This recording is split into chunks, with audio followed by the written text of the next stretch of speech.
Good afternoon. Welcome to the Washington Foreign Press Center. It's our distinct pleasure to be joined today by State Department spokesperson Matt Miller. Matt will offer some opening remarks, and after that, we'll be glad to take your questions. As a quick reminder, when we open for questions, please do wait until you're handed a microphone before you ask your question. And also state your name and outlet. And we would also ask you to keep your questions brief so that we can take as many questions as we are able to. This briefing is live streamed, and the transcript will be posted online after the briefing at fbc.state.gov. And with that, it is my distinct pleasure to welcome spokesperson Matt Miller. The podium is yours. Thank you, Zena. Thank you all for being here. Let me just start with some opening comments.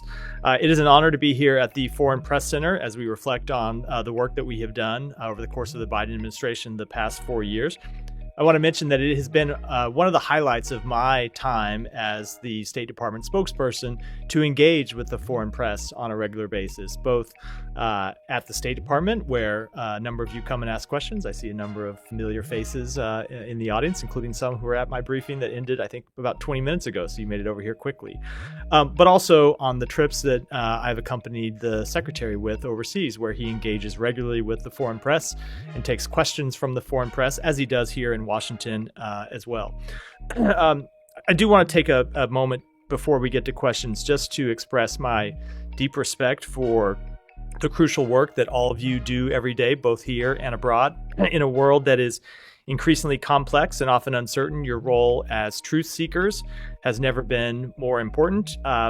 You play a critical job in holding all of us who hold positions of authority to account, in making us show our work and making us defend the choices that we make. And I know it makes the United States stronger. I believe it makes every country in the world stronger when there's a free press that can operate to expose corruption, to expose wrongdoing, to make policymakers defend the decisions that they take on behalf of the people that they represent.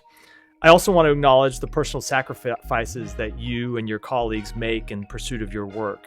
In far too many places, journalists are harassed, independent outlets are forcibly shut down, voices are silenced, and yet, despite these immense pressures, you continue to persevere. It is your commitment to truth and justice that we find inspiring. It serves as a powerful reminder of why defending press freedom remains a cornerstone of U.S. foreign policy. And I will say on behalf of the Biden administration, not just defending press freedom, both here and abroad, but also defending journalists when the work that they do puts them in harm's way. So one of the things that Secretary Blinken made a top priority at the direction of the president was securing the release of the Wall Street Journal reporter Evan Gershkovich, who was imprisoned in Russia for the supposed crime of being a journalist, of answering questions, of covering and exposing wrongdoing. And we worked to secure his release and bring him home. In the same way that we are now working to locate Austin Tice in Syria, a journalist who was in Syria covering the brutality of the Assad regime, we're working to find him and return him home to his families as well. We will continue that work. With that, happy to take your questions. And I will say that for those of you, and I see one hand up and one I know, those of you that were just at my briefing and asked a question, I will come to you last if there's time before I get to others in the room who haven't had a shot so far today. Go ahead. Taking my question. I'm Khushbu from the South China Morning Post. Just wanted to get, for the last 4 years, you have worked with China and Chinese government closely on various issues. If there's anything, you are some kind of advice or tips that you're giving to the next administration and how they should deal with this very delicate relationship.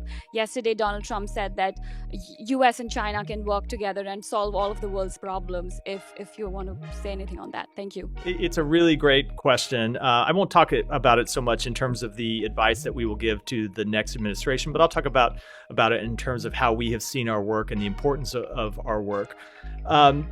You've heard the Secretary say a number of times that the relationship between the United States and China is the most consequential relationship in the world. The decisions that our two countries make and the contesting of relations, the contesting of issues between our two countries has enormous consequences, not just for the people that live in the United States and the people that live in China, but really for people all over the world. we have tried to approach the relationship. And let me back up and say, when President Biden took office, he tasked his team immediately with taking a 360-degree look at the relationship between the United States and China, and identifying where we needed to look at U.S. policies in the past, the policies that were handed to us by the previous administration, in some cases that had outlasted administrations before them, and to revise them and strengthen them when we saw the Chinese taking action that threatened our values, and where we can, and also find ways that we could work with them. So in terms of how we've approached that, so we have, on the domestic side, identified a few key technologies that are U.S. technologies that we believe are core national security interests, advanced semiconductors, for example, other chips and other equipment that we believe could be used for military purposes for China that we have restricted China's access to. And I will say a great complaint from the Chinese government. I've been in the secretary's meetings with the Chinese government where they accuse us of trying to stifle them technologically. It's not what we're doing, but we're not going to provide technology that can be used for military purposes by a country that we believe has interests and values that are contrary in many respects to ours. We've also set out to strengthen our diplomatic relationships, both with China's neighbors and other countries around the world.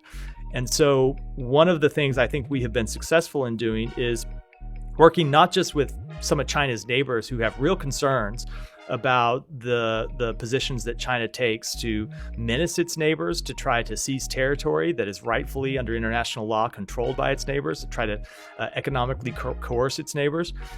But we have also brought countries in Europe together to share some of those concerns. I think when we took office, you saw a number of European countries who were kind of wondering about America and wondering about the direction of America, and were hedging their bets and hedging in many ways towards China, and we have reversed that trend.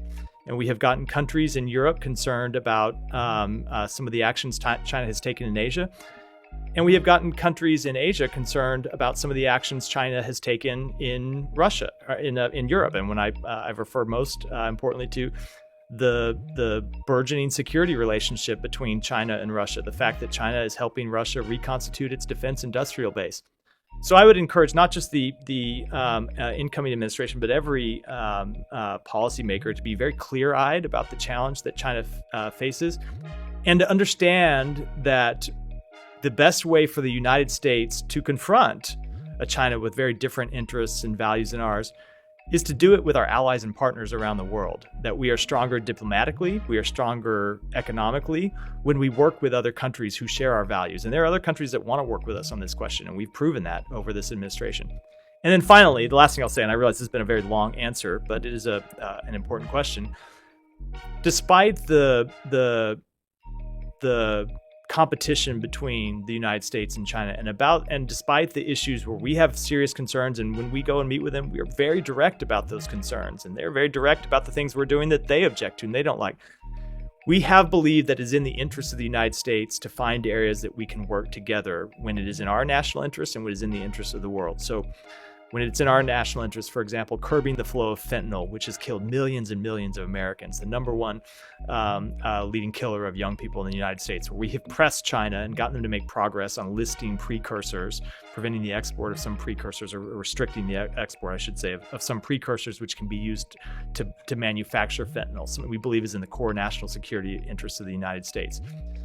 We have gotten them to reinstitute military-to-military communications between our two countries to when there are times of tensions, to try and keep tensions from escalating into conflict or confrontation.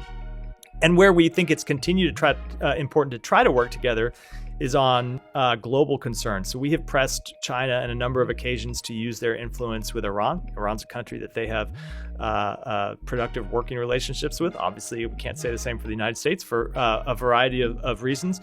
We have told them that they ought to press Iran to use its influence in the Middle East to pull back the proxies that are such a destabilizing force in the Middle East.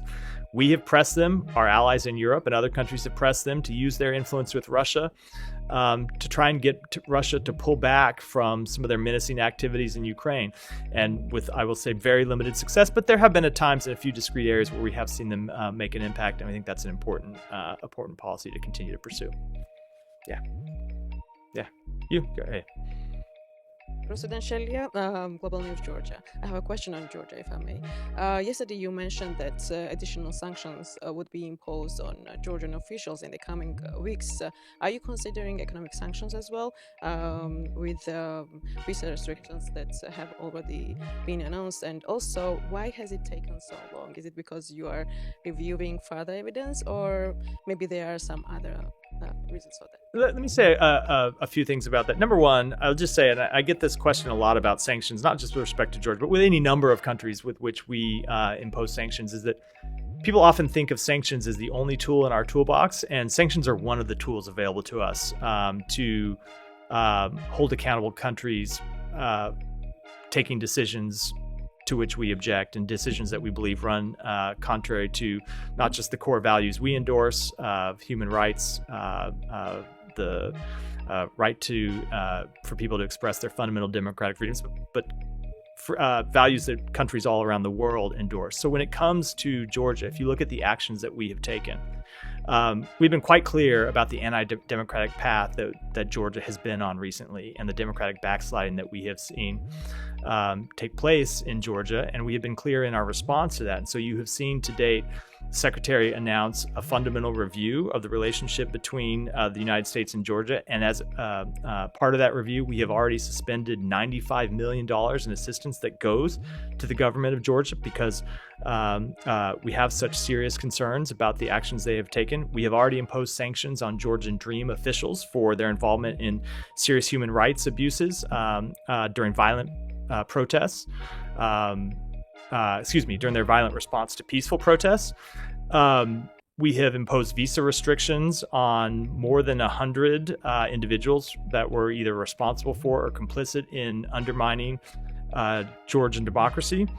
And we have suspended the U.S.-Georgia Strategic Partnership Mechanism. So in response to the kind of question about what has taken so long, it's not like we've been doing nothing all this time. We have been taking steps and to make very clear our concerns, and really, this is important, to give the government of Georgia a chance to reverse course, right? We made clear we didn't move kind of from 0 to 100 on day one, because we've always made clear with the government of Georgia that there was an alternative path available to them, the path that we believe their people are calling for, that their people support. And time again, when they face the choice, they have not pursued that path. And so you have seen us ratchet up our response, and we will continue to ratchet up our response, including additional sanctions. And I won't preview exactly what the nature of those sanctions will be, but before the end of our tenure, yes, we will be imposing additional sanctions on the government of Georgia. Yeah, go ahead. Thank you for taking this question. Yeah. I'm Jose El Pino, NTN24 for Latin America. Let's talk about Venezuela. On January 10th, Nicolas Maduro intends to begin his new term as a president after the electoral fraud.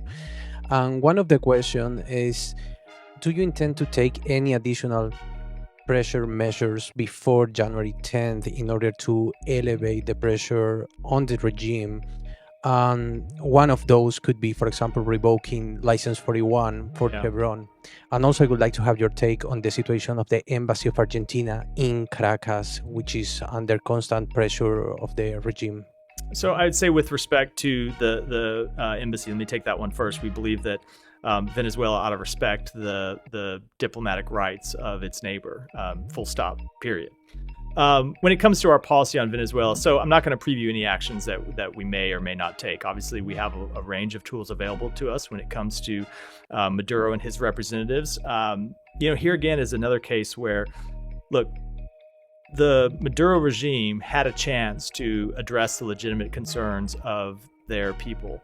And we, along with a number of our allies and partners, made clear to Maduro that there was a path forward for him to see all of the sanctions on his country lifted, to see a return to normal relations between our two countries.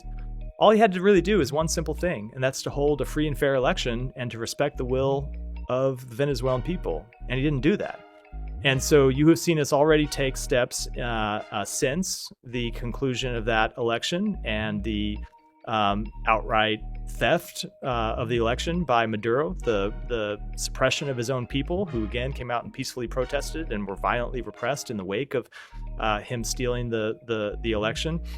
And so we continue to look at what steps would be appropriate. And I should add, we continue to consult with our allies and partners, including in the region, about the response moving forward. I think it's very important that whatever we do or steps that we take with other countries who share our concerns, and it should be clear, this is not and never has been the United States acting alone.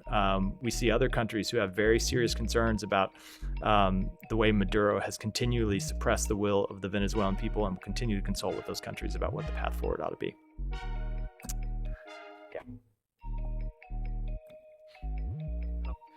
Hello, thank you so much, man.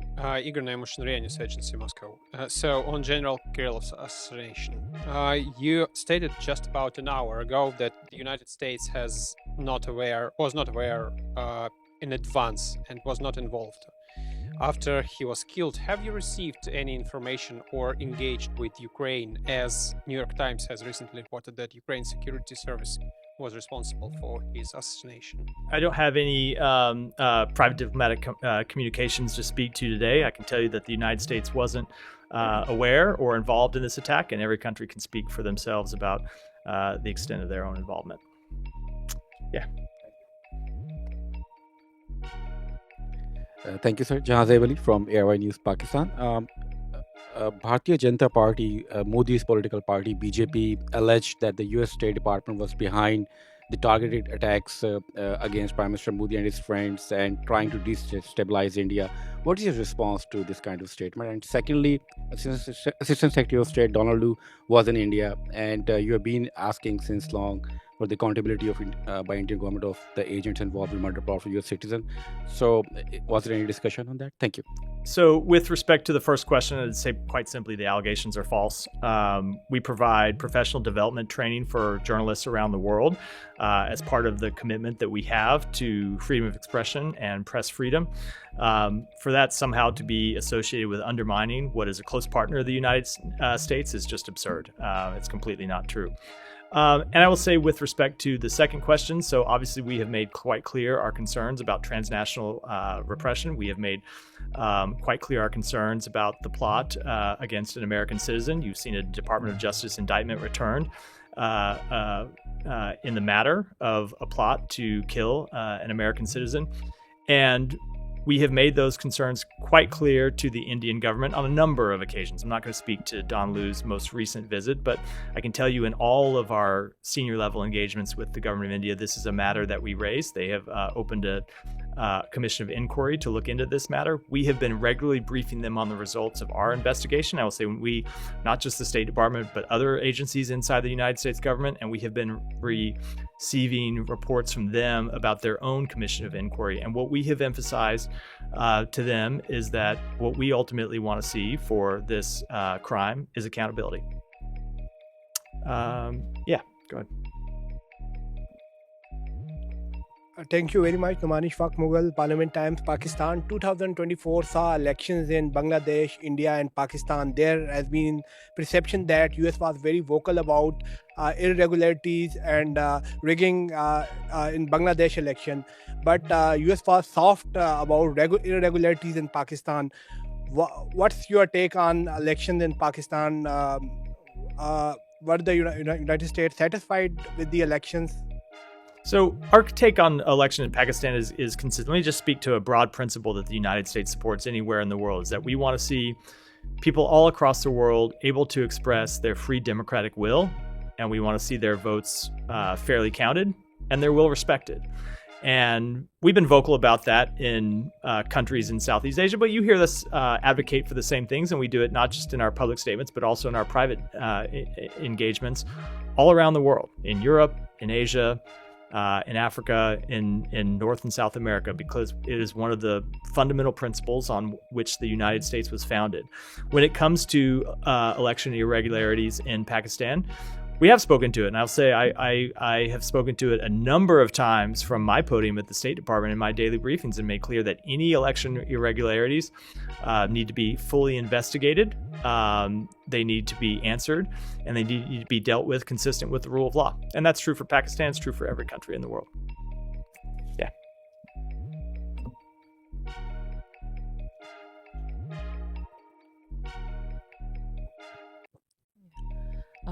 How do you assess the Korean government's response following the impeachment of President Yoon?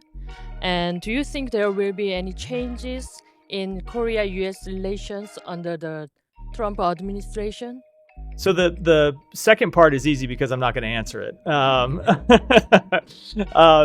Which is just to say that I'm a spokesman for the Biden administration. I have that job for another 34 days. And I don't think it'd be appropriate for me to try to speak for, or even to try to opine on what the incoming administration is going to do. Obviously, they will make their own policy choices about their alliances and partnerships around the world. I will say that the alliance between the United States and Korea is one that is decades strong.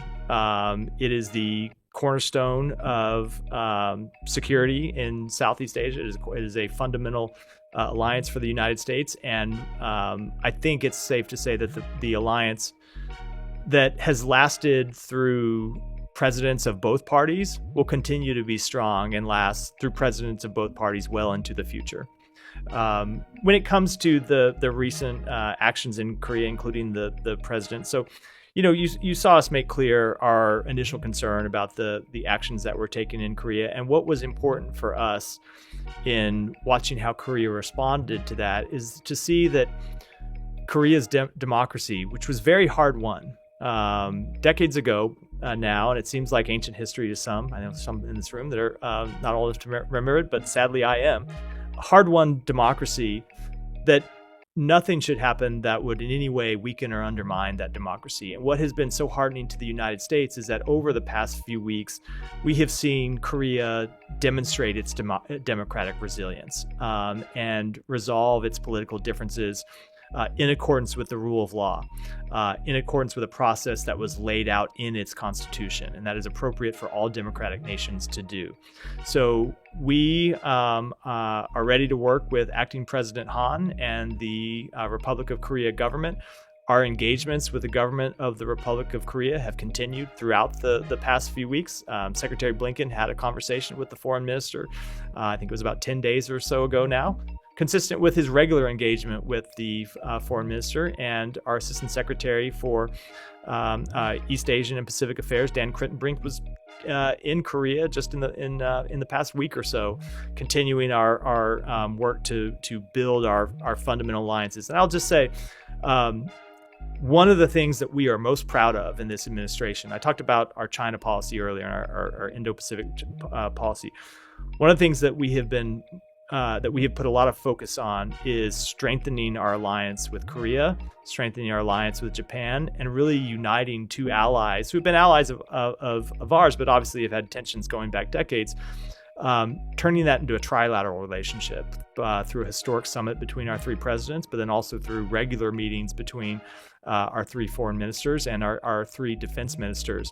We think that engagement has been critical to the security of our three countries, and also critical to security and stability in Asia. And I hope it's something that continues for years and decades to come. Yeah. Hi, my name is Sang-eun Lee from the Korea Economic Daily newspaper, and this is going to be a follow-up question about the Korea situation. So, recent allegations have emerged in South Korea regarding President Yoon's alleged preparations for martial law in early December. And according to the testimony in the Korean National Assembly by a prominent YouTuber, there are claims that President Yoon's administration planned not just to arrest, but to eliminate political opponents, potentially using South Korean military personnel disguised as North Korean forces to create a false flag operation. And while the credibility of these claims remains very unverified, I would like to ask these questions to the United States. First, the person who made these allegations in the National Assembly claims to have received this information from an allied nation. with many speculating it was the United States. So does the United States possess any intelligence regarding President Yoon's alleged preparations to eliminate specific individuals? And secondly, I would like to ask, when Deputy Secretary Campbell and other United States officials commented that President Yoon had badly misjudged this situation, were these assessments based on classified intelligence that the United States had independently gathered? So I think you'll understand why here in an open setting on camera in front of a bunch of journalists, I'm not going to discuss classified information, which is not to confirm whether there is any such classified information, but it's certainly not to talk about intelligence assessments from a podium in front of a room full of journalists, as much as I do love and respect all of your work. I will say, with respect to the information that you mentioned, I'm not aware of any such information coming from the United States government.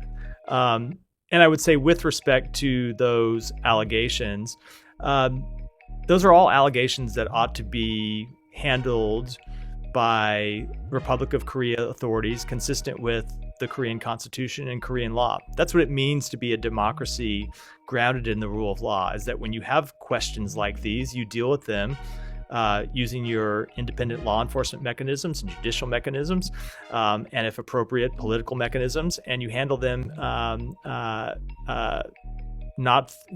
through peaceful, legal-based mechanisms, and that's what we've seen happen over the last few weeks in Korea, and that's what we expect to see happen going forward. Yeah, right there. Hi, Yasmin Al-Sabawi with Middle East Eye. Couple of questions. I'll start with Syria. We've seen a couple of international delegations head to Syria. There seems to be an effort by some countries to normalize again. Where is this administration on lifting the bounty on al-Julani and also, heading on the path to delist HTS? And second question on Gaza and this sort of impending ceasefire. We saw this morning that Hamas put out what is maybe one of the most optimistic statements yet about eventually reaching a ceasefire. But also we sort of can't discount the timing of all of this. We saw with the Lebanon ceasefire that some members of the incoming Trump team very quickly took credit for that.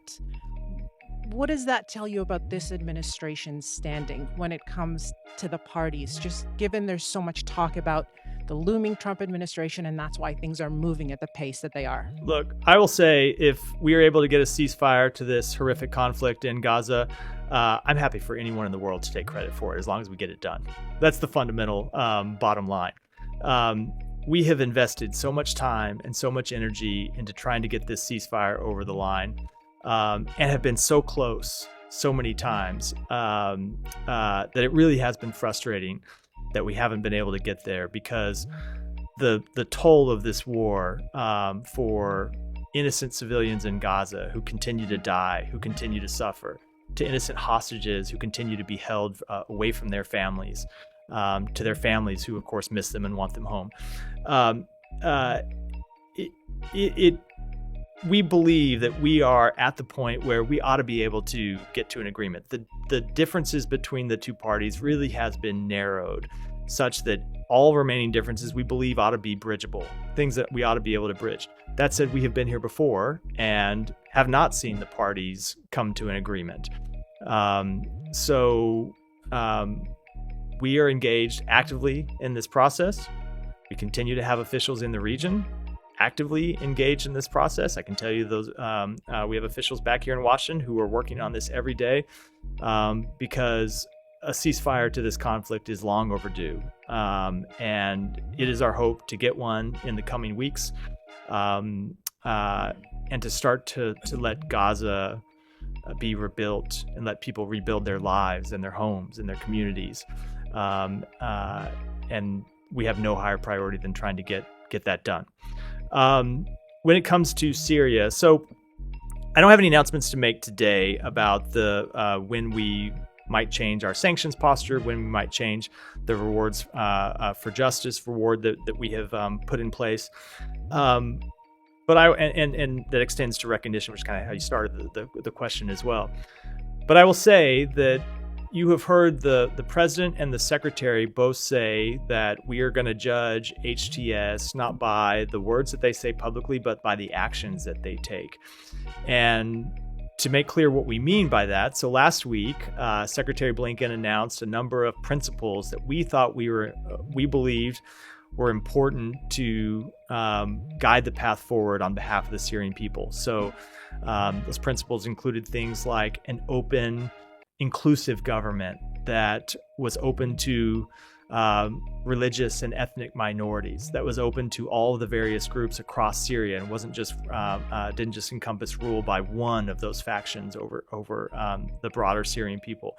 Called for increasing access and ensuring access to humanitarian assistance to the Syrian people, making sure that Syria did not pose a threat to its neighbors and was not a base for terrorism. And then you saw the secretary last week travel in the region, and attend a meeting of foreign ministers in Aqaba, Jordan, where those principles were endorsed in a statement released by a number of foreign ministers from Syria's neighbors, from other countries in the region, from the United States, and from the European Union. And we believe before we make any changes in our policy, and we have a number of tools at our disposal, not just the listing of HTS as a terrorist organization, not just the bounty on Jelani, but also sanctions that we have imposed on the Syrian regime and other sanctions that we have imposed. Before we look at changing any of those, we want to see actions by the interim authorities in Damascus that are consistent with those principles and make clear that they are going to govern in a way that is responsive to the needs of all of Syrian society and all of the Syrian people. And we're going to be watching that very closely. Not just watching, but we're going to be engaged in that process very closely. We have already had initial engagements with HTS to make clear how we see this moving forward and what we see as the appropriate steps for them to take. And we have had engagements already with other actors in Syrian society, because we do believe, look, the fundamental reason why this civil war began and why it continued for so long and why ultimately the Assad regime fell is because he wasn't willing to engage with broad Syrian society. He wasn't willing to be responsive to the needs of his people. And we think it's important that mistake not be repeated. Yeah, right there. Thank you for taking my question. I'm from South Korea too. My question is very simple and clear. President Yoon in South Korea is not currently responding to prosecution's investigation. Do you think the democratic system and constitutional procedures are being followed properly? So I'm not going to speak to or pass judgment on every action or every statement that President Yoon makes. I will say we have seen, broadly speaking, the constitutional process work as it is intended over the past few weeks. So President Yoon took the action he took. The legislature responded by impeaching him and putting in place an acting president who has now assumed the authorities of president. That is how a democratic system ought to work. And it's how we've seen it work, and that's how we expect it to work going forward. Now, that doesn't mean there aren't bumps along the way. Obviously, democracies can be messy sometimes. We have our own challenges with our own democracy. Those have been well on display, including most notably on January 6th, almost 4 years ago.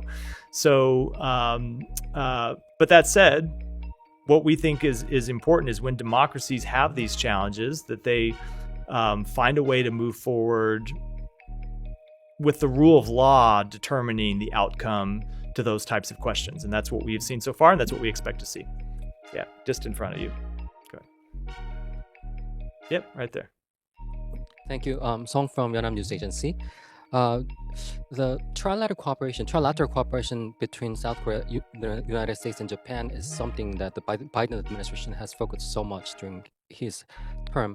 Do you think that the political turmoil in South Korea will negatively affect trilateral engagement because the Yoon has played a role to strengthen cooperation with Japan and trilateral cooperation? And my second question is on North Korea. You mentioned the possibility of North Korean troops crossing the border into Ukraine yesterday. Do you think that possibility is high? So let me taking them in order. So look, it's always hard to predict what any change in government means for the future of any policy. And that holds true not just for foreign governments, but for our own government. You've heard me reluctant to speak about what an incoming Trump administration might do on any number of questions. But one thing that doesn't change are the fundamental interests of countries, and it is in the fundamental interest of all three countries, the United States, the Republic of Korea, and Japan, to continue that trilateral alliance.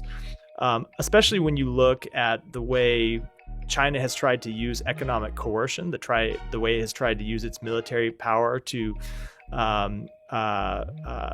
intimidate countries in the region. It is important that the United States and Korea and Japan work together to deal with any threats that China might pose, as well as, of course, the very real threat that the DPRK poses to the security of all three of our countries. And so, while I can't speak for what decisions any one political leader might make, it is fundamentally in the interests of the people of all three countries that alliance not just continue, but be strengthened. And I very much hope that it will be.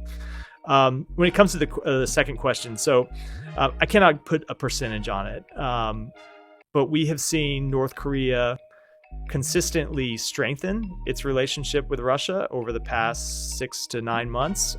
First, by providing military equipment to Russia that Russia began utilizing on the battlefield inside Ukraine to target Ukrainian soldiers. Then most recently by providing somewhere over 11,000 troops who traveled from North Korea to Russia and then engaged in the battlefield in Ukraine, and now have started to be wounded and die in battle against Ukrainian soldiers.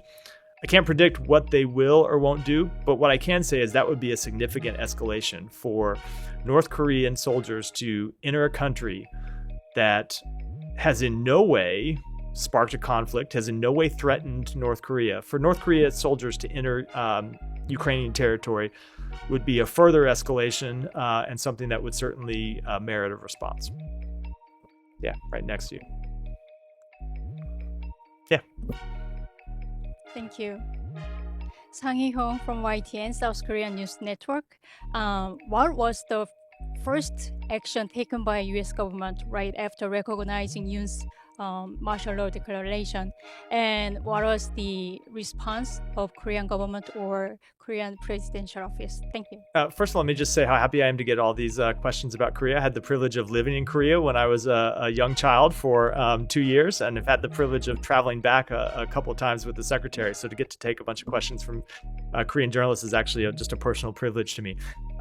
Without giving away too much of diplomatic conversation, so the secretary did talk to the foreign minister, I think it was either the day after or 2 days after the martial law declaration. And we had a number of other conversations, both from our embassy in Seoul and from other officials inside the United States government. And we made clear what our expectation was, which is we wanted to see democracy respected inside Korea. We wanted to see the rule of law upheld. We talked about the importance of our alliance and what our alliance is based on. And one of the fundamental things that underpins our alliance is our shared respect for democratic values. And we made that clear in all of our conversations with officials from the Republic of Korea. Go in the back. Yeah. Thank you for giving me opportunity. I'm a South Korean correspondent. Some South Korean have speculated that President Yoon Suk-yeol prepared for the second martial law by attacking some places and some political leaders to invoke and incite chaos in South Korea. So, does the U.S. government have some information on this? If so, how would U.S. respond? You know, I just wouldn't want to speak to that or comment on it. That is a matter, like all of these related questions, that really just ought to be handled under Korean law with respect for human rights, in accordance with the Korean Constitution and in accordance with the rule of law. Go to the back over there. Thanks. David Smith of The Guardian. I wonder, what do you think has been the most important foreign policy legacy of the Biden administration, and would you acknowledge the president and his administration maybe overestimated his influence on Prime Minister Netanyahu in Israel? So when it comes to our most important achievement, accomplishment, however you want to describe it, I'll list one thing that then has an influence in a lot of things. So, and that is the thing that the president charged Secretary Blinken with on day one. And that is to go out and rebuild our alliances and partnerships with countries around the world. So you have to go back and remember where the United States was on January 20th, 2021. Our economy was in free fall. We were dealing with a pandemic that had been mishandled by the previous administration. We were dealing with countries that weren't sure about the future of the United States. We were dealing with a democratic challenge at home. And we were dealing with alliances and partnerships that in many ways had been neglected and countries that had felt mistreated over the previous 4 years. And you had countries questioning whether the United States was going to continue to be there and play the role that it had in the years dating back to the end of World War II.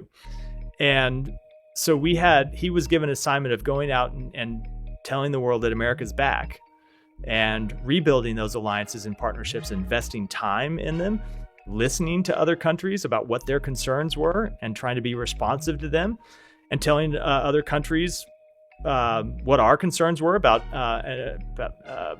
how we saw the world, and trying to find a way to work together.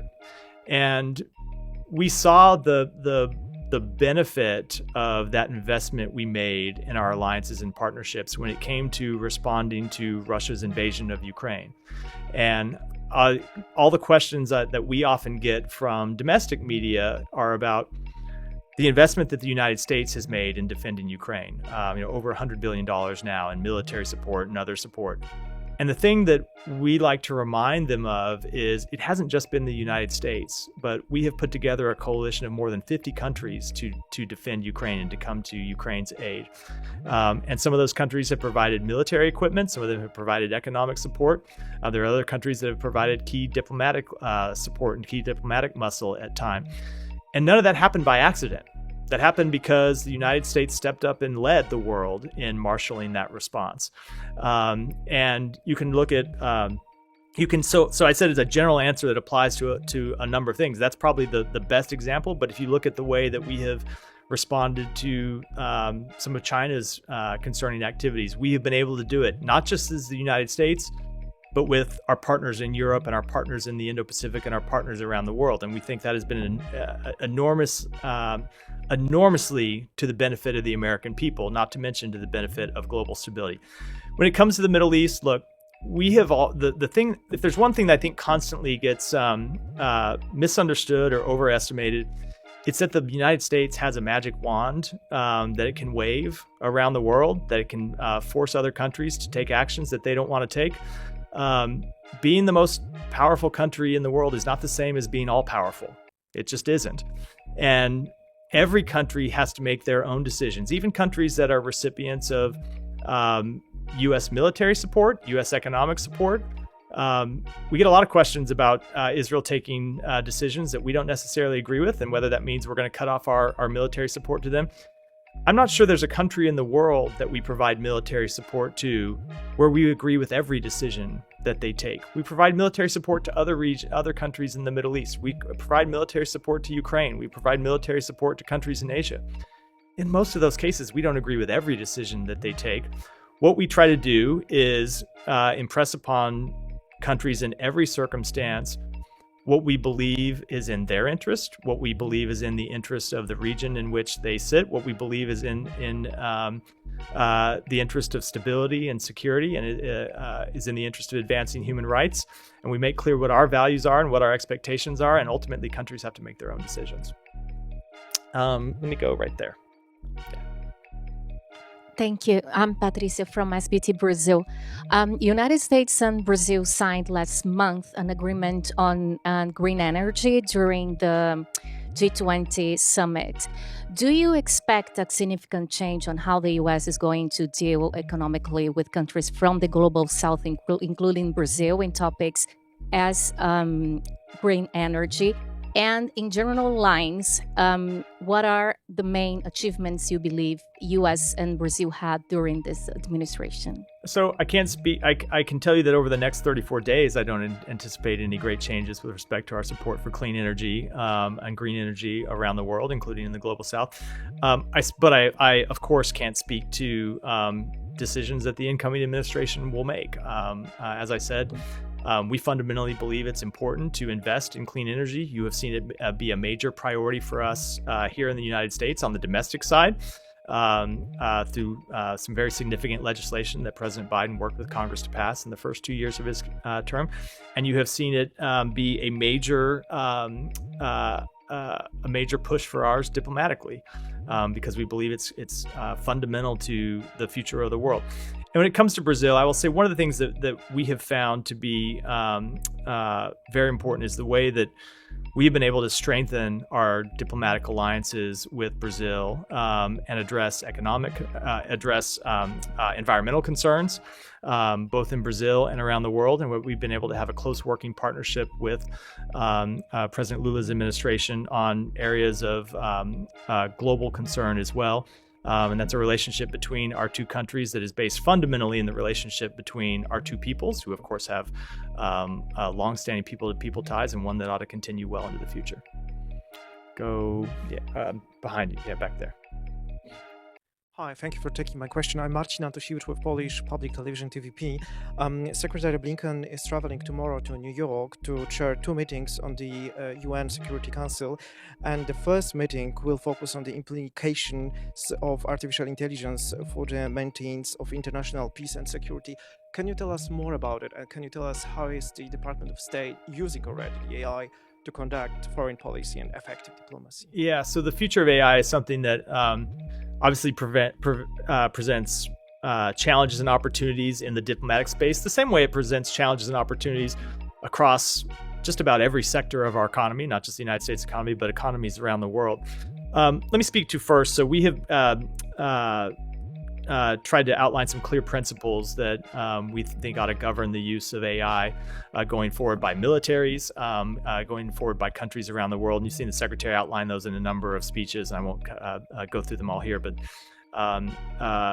it's been a major focus of ours because this emerging technology is so key to our shared future. And I'll just say, just kind of speaking on behalf of the State Department, so we have embraced, at the Secretary's insistence and his instruction, have embraced the use of artificial intelligence inside the State Department, and actually just rolled out several months ago a new tool called State Chat that is the first kind of department-wide AI chatbot that department officials, diplomats, both here in Washington and around the world, can use for some of the kind of tasks that they don't like doing every day. You know, diplomats have to write a lot of kind of memos and summaries of conversations, and in a lot of ways work that if they didn't have to spend so much time doing, they could be freed up to be out working with other countries and meeting with community leaders in the countries in which they operate. And we have deployed AI to help diplomats across the world work on things like drafting memos, translating documents, summarizing things into bullet points. It has been extremely successful product just in the 4 months since it was launched in August.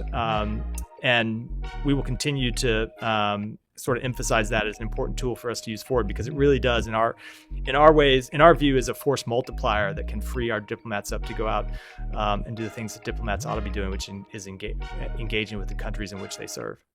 Yeah, all the way at the very back. Thank you very much. This is Fayaz Nair from Pakistan Awaz TV Network. My question is that Afghanistan, it seems that has been forgotten story for the American administration. Pakistan government has been insisting for America that and the global powers that they should act collectively, because Afghanistan is not safe place for not only the region but throughout the world. What is will you please let us know that what is the considerations of the American administration about Afghanistan? About Afghanistan? Yes. So I can tell you that we continue to remain incredibly focused on Afghanistan. The Secretary was up testifying before Congress about Afghanistan last week, taking questions not just about our withdrawal in Afghanistan, but the future of our Afghan policy. I'd say we are committed to the Afghan people, their human rights, and their welfare. We remain, even after our withdrawal, the largest single provider of humanitarian assistance to Afghanistan. That's I think somewhere over $1.1 billion now since August of 2021. And I will say, if you look at the sweep of Afghanistan over the 3 plus years since the Taliban resumed control over the country, the Taliban said and this is something that's instructive when we talk about what's the future of Syria. This Taliban, when it resumed control, said to the people of Afghanistan and said to the international community that they wanted to govern with a different face and that they wanted to be more inclusive and they wanted to be more respectful of rights. And we made very clear that if the Taliban were to actually govern in a way that respected the rights of the people of Afghanistan, and especially respected the rights of women and girls in Afghanistan, we would be prepared to have a different policy. And what we have seen from the Taliban instead is repression, especially of women and girls, crackdown on the rights of people inside Afghanistan. And so you see Afghanistan continued to be kind of an international pariah because of the decisions that have been taken by the Taliban. And so we will continue to work with our allies and partners in the region and around the world to make clear to the Taliban that if they want to have any path forward that includes international recognition, that includes normal relationships with other countries, then that starts by a change in behavior at home. And it starts by treating their people, and especially treating women and girls, with the fundamental dignity and respect for human rights that they're entitled to. Let's go right there. Well, yeah, we'll do both of you. I'm going to do two more. Do both. Yeah, both of you there. Thank you. My name is Haik Napetyan. I'm reporter from Armenia. Matt, last week, Secretary traveled to Turkey in modern terms, and I was wondering if the relations between Armenia and Turkey and the process between Armenia and Azerbaijan also been brought up in his negotiation with Turkish counterpart. And also a question regarding the fate of Armenian POWs and politicians that are in the prisons of Azerbaijan. At this point, actually, the American lawyer of one of them, Jared Genser, the lawyer of Ruben Vardanyan, says his access to Azerbaijan is being denied. He is not allowed to see the person whom he's supposed to defend. So I was wondering if you have any comments on this, and if there's anything that the administration or the embassy to Azerbaijan can do to make sure that the basic rights of Armenians in the prisons of Azerbaijan are protected. Yeah, so I'm not going to talk about the private diplomatic conversations that we had when the Secretary was in the region last week, but I can tell you that, of course, the relationship between Turkey and Armenia is something that we regularly engage with officials from both countries on, and I think best to leave it at that. When it comes to the status of prisoners being held inside Azerbaijan, and without speaking to any one particular case, you have seen us consistently call for Azerbaijan to respect the human rights and fundamental freedoms of all persons inside its country, including prisoners. You have seen us take actions when we have not seen Azerbaijan respecting the fundamental human rights of all persons inside Azerbaijan, and we'll continue to pursue that policy. Now, right in front of you. Thank you so much. My name is Sergey Yumatov with the Russian TASS News Agency. My question is about Ukraine. Just yesterday, President-elect Donald Trump said that Ukraine should be prepared to reach a deal with Russia. So my question is, do you expect Ukraine to be prepared to reach a deal with Russia? Do you communicate with the Ukrainian authorities on this topic? And do you communicate with the incoming administration on this issue? So we have communicated with the incoming administration about a whole host of foreign policy issues. Obviously, President Biden met with President-elect Trump at the White House just 2 days after the election, and Secretary Blinken has had an initial conversation with Secretary-designate Marco Rubio, and of course, the White House National Security Advisor has been public about the fact that he's talked with the incoming National Security Advisor on a number of occasions. I would just say this. I don't think it is for anyone outside of Ukraine to dictate to Ukraine if and when they ought to enter negotiations. Ukraine is a country that is a victim of Russia's aggression, and they ought to be the ones that decide the path forward for their country. And that includes if and when they enter into negotiations. It is Ukraine that has borne the brunt of Russia's aggression, that has seen its villages conquered, that has seen its people suffer from war crimes and atrocities.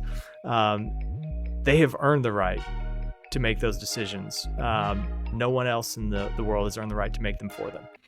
And with that, it's probably a good place. Let me go one more in the very back, and then we'll wrap. I got another minute. Alex, you don't get a second bite of the apple. You were at my briefing and got 4 or 5 questions. Let's let someone else have a turn. Thank you. Gulay Kaplan from TRT World. You talked about the accountability for killing or harming American citizens. Could you expand on what steps has the Biden administration taken to ensure accountability and justice for the killing of American citizen Ayşe Nur Ezgi during the peaceful protests in the West Bank? Yeah, so I can tell you that we have made clear to the government of Israel that her killing was unacceptable, that it never should have happened, that we wanted to see an immediate investigation, and if the investigation showed wrongdoing, that there ought to be accountability. But that just as importantly, we didn't just want to see accountability for her death, but we wanted to see a change to the rules of engagement under which the IDF operates to prevent such incidents from happening again, because she is not the first American citizen who has been killed by Israeli forces through no fault of their own. And so this has been a consistent topic of engagement between the United States and the government of Israel. I can tell you they have told us that they are in the final stages of closing their investigation, finalizing their investigation. We have made clear to them that when they finish that investigation, we want to be briefed on the results of it. We want to know exactly what happened and why it happened and who was at fault, and what Israel is doing to make sure such incidents don't happen again. Because, as I said, her death never should have happened. She was there attending a peaceful protest, and we want to see answers. We want to give her family answers. Secretary met with her family yesterday because they have a right to know and they have a right to demand accountability, and we share their demands for it.